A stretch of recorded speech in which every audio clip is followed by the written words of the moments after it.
Hi అండి. చాలామంది hair growth కావాలి అని అనుకుంటారు.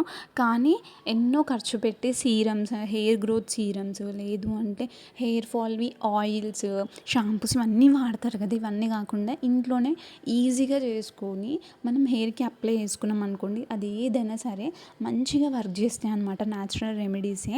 మనం హెయిర్‌ని ఎక్కువ కట్ చేసినా, లేకపోతే ఆయిల్ పెట్టకుండా వదిలేసేసినా, పట్టించుకోకపోయినా హెయిర్ అనేది చాలా డ్యామేజ్ అయిపోతది. హెయిర్ ఫాల్ కూడా అవుతది. దీనివల్లనే మనకి హెయిర్ ప్రాబ్లమ్స్ అనేటివి వస్తాయన్నమాట. డాండ్రఫ్ కానీ, ఏదైనా కానీ హెయిర్‌ని ఫస్ట్ కేర్ చేస్తేనే మన హెయిర్ అనేది మంచిగా ఉంటది, స్ట్రాంగ్‌గా ఉంటది. అయితే ఇంట్లో ఉండే వాటితోనే, మన చుట్టుపక్కల ఉండే వాటితోనే హెయిర్‌ని ఎలా మంచిగా చేసుకోవచ్చు నేను ఈ వీడియోలో అయితే చూపిస్తా. ఫస్ట్ అయితే కోకోనట్ ఆయిల్‌ని తీసుకోండి. ఎక్కువ ఇంగ్రీడియంట్స్ కూడా అవసరం లేదు దీనికి అసలు. కోకోనట్ ఆయిల్ కొంచెమే తీసుకున్నా నేను. అయితే ఒక్క మందారం పువ్వే తీసుకుంటున్నా. ఒక 4, 5 మందారం ఆకులు తీసుకుంటున్నాను అనమాట. అయితే ఇవి మనము ఒక ఆయిల్‌లో, కోకోనట్ ఆయిల్‌లో వేసేసుకొని స్టవ్ పైన హీట్ చేసుకోవాలి. చిన్న బౌల్ పెట్టుకుంటున్నా కాబట్టి ఒక ప్లేట్ పెట్టుకొని దానిపైన అయితే నేను బౌల్ పెట్టుకున్నా. అయితే ఇది హీట్ అయ్యేంత వరకు ఆగాలి. ఇందులోనే ఒక హాఫ్ టేబుల్ స్పూన్ వరకు మెంతులను కూడా వేసుకుంటున్నా. వేసుకున్న తర్వాత మిక్స్ చేసుకొని మంచిగా కొంచెం మిక్స్ చేసేసుకొని హీట్ అవ్వనివ్వండి. ఒక 5-10 మినిట్స్ వరకు మనకి మరగాల్సిన అవసరం లేదు. ఒక 1-2 మినిట్స్‌లోనే మనకి మరిగిపోతది. ఒక 3-4 మినిట్స్ తర్వాత దింపేసుకుంటే సరిపోతదనమాట. ఒక 4-5 మినిట్స్ మరిగితే చాలు. ఒక 3-4 మినిట్స్ అయినా సరే, ఒక 10 మినిట్స్ అట్లా పెట్టాల్సిన అవసరమే లేదు అసలకి. చూసినారు కదా!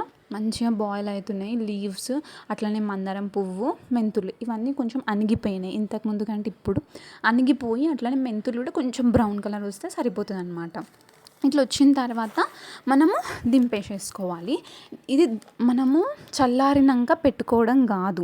ఒక 2-3 డేస్ తర్వాత, అంటే మనము ఆయిల్‌కి కొంచెం టైం ఇవ్వాలి. అవి దాంట్లో ఉండే న్యూట్రిషన్స్ అన్నీ ఆయిల్‌లో దిగడానికి మనం కొంచెం టైం ఇచ్చినాం అనుకోండి, ఆయిల్ ఇంకా బాగా పనిచేస్తుంది మనకి. ఫస్ట్ ఏంది అంటే ఒక 2-3 డేస్ తర్వాతనైనా, 1 వీక్ తర్వాతనైనా అప్లై చేసుకున్నారనుకోండి, మీ హెయిర్ అయితే సూపర్‌గా పెరుగుతుంది. ఇందులో మనం మందారం ఆకులు ప్లస్ మందారం పువ్వు వాడినాం కదా, మంచి రిజల్ట్ అయితే ఇస్తుందన్నమాట.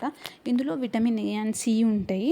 అట్లానే మన హెయిర్‌కి గ్రోత్ కావడానికి, హెయిర్ ఫాల్ కాకుండా చూడడానికి, అట్లానే మన హెయిర్ అంటే గ్రే హెయిర్ ఉంటుంది కదా, అది రాకుండా చూస్తుందన్నమాట మందారం పువ్వు కానీ, అట్లనే ఆకు కానీ. ఏంది అంటే మన హెయిర్ స్ట్రాంగ్గా పెరుగుతుంది. మెయిన్గా చెప్పాలంటే స్ట్రెంగ్త్‌తోని పెరుగుతుంది. అయితే మనం ఇందులో మెంతులు కూడా వేసినాం కాబట్టి డాండ్రఫ్ ఉన్న వాళ్ళకి కూడా మంచిగా పనిచేస్తుంది అనమాట. స్కాల్ప్ దగ్గర నుంచి మొత్తం చివరి వరకు మంచిగా అయితే అప్లై చేసుకోండి. అప్లై చేసుకున్న తర్వాత మీరు పొద్దున షాంపూతోనన్నా వాష్ చేసుకోవచ్చు. లేదు అని అంటే నార్మల్గా వారం రోజులైనా సరే అట్లనే పెట్టుకొని వదిలేయండి. చాలా మంచి రిజల్ట్ ఉంటుంది. ఖచ్చితంగా ట్రై చేసి అయితే చూడండి.